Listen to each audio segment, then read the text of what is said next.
Hi నమస్తే welcome to Myra media. నేను మీ కేవీఆర్. ఆంధ్రప్రదేశ్ రాజకీయాల్లో మరో కొత్త పార్టీ పుట్టింది. మాజీ ఐపీఎస్ ఆఫీసర్ జేడి లక్ష్మీనారాయణ జై భారత్ అనే కొత్త పార్టీని పెట్టారు. ఈ నేపథ్యంలో రాజకీయ సమీకరణాలు ఎలా ఉండబోతున్నాయి ఏంటి అన్న చర్చ విస్తృతంగా జరుగుతుంది. ఫస్ట్ ఆఫ్ ఆల్ ఆయన పార్టీ దేనికోసం పెట్టిండు, ఎజెండా ఏందనేది ఒకసారి డిస్కస్ చేసుకుందాం.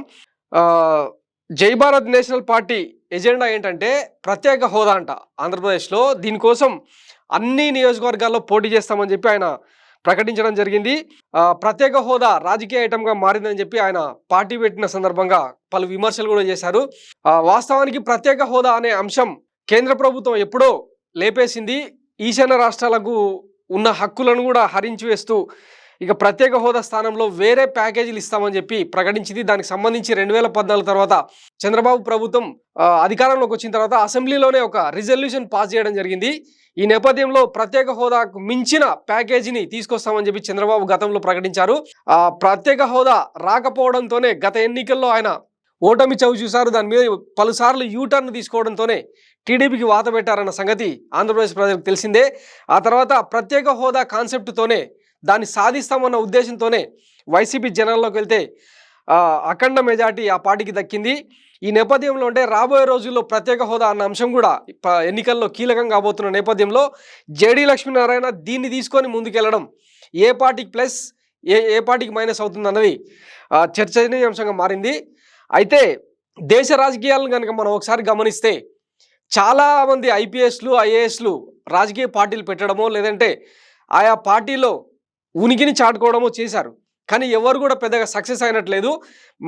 ఎక్కడ దాకానో ఎందుకు మన తెలుగు రాష్ట్రాల విషయానికి వస్తే జయప్రకాష్ నారాయణ్ మాజీ ఐఏఎస్ లోక్సత్తా పార్టీ పెట్టి ఆయన ఎలాంటి పరిస్థితికి దిగజారారో చూసాం. ఒకసారి ఆయన కూకట్పల్లిలో ఆయన ఎమ్మెల్యేగా గెలవడం మినహా లోక్సత్తా పార్టీ ప్రభంజనం తెలుగు రాష్ట్రాల్లో ఎక్కడ కనిపించలేదు. ఈ నేపథ్యంలో జేడి లక్ష్మీనారాయణ పెట్టిన జై భారత్ నేషనల్ పార్టీ ఎంతవరకు సక్సెస్ అవుతుందన్నది చర్చనీయాంశంగా మారింది.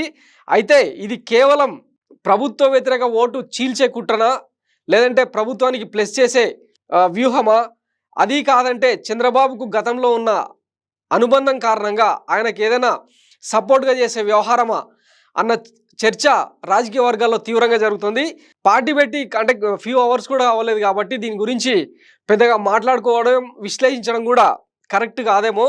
అయితే మరోవైపు ప్రజాశాంతి పార్టీ అధినేత కేఏ పాల్ జేడి లక్ష్మీనారాయణను నమ్మొద్దు, ఆయన పెద్ద మోసగాడు, ఆయన టీం తన దగ్గరకు వచ్చి 1000 కోట్ల దాకా డిమాండ్ చేశారని చెప్పి ఆయన సంచలన ఆరోపణలు కూడా చేశారు. జేడి లక్ష్మీనారాయణ గతంలో జనసేన పార్టీలో చేరి విశాఖపట్నం నుంచి పోటీ చేసి 3వ స్థానంలో నిలిచిన సంగతి ఆంధ్రప్రదేశ్ ప్రజలకు అందరికీ తెలిసిందే. సింపుల్గా చెప్పాలంటే అధికారంలో ఉన్నంత కాలం అంటే వ్యవస్థలో ఉన్నంత కాలం జనానికి అక్కడికి రాని పాలసీలు అమలు చేస్తుంటే కూడా ఎదురు చెప్పకపోవడం వీళ్ళ అనైతికత. అట్లాంటిది ప్రజాసేవ ముసుగులోకి వచ్చేసి ఎంతవరకు సక్సెస్ అవుతారన్నది కాలమే నిర్ణయించాలి. ఆల్రెడీ చాలామంది ఐఏఎస్లు ఐపీఎస్లు రాజకీయాల్లోకి వచ్చి ఫెయిల్ అయ్యి బిచానా ఎత్తేసిపోయిన పరిస్థితి మనం చాలామందిని చూసినాం.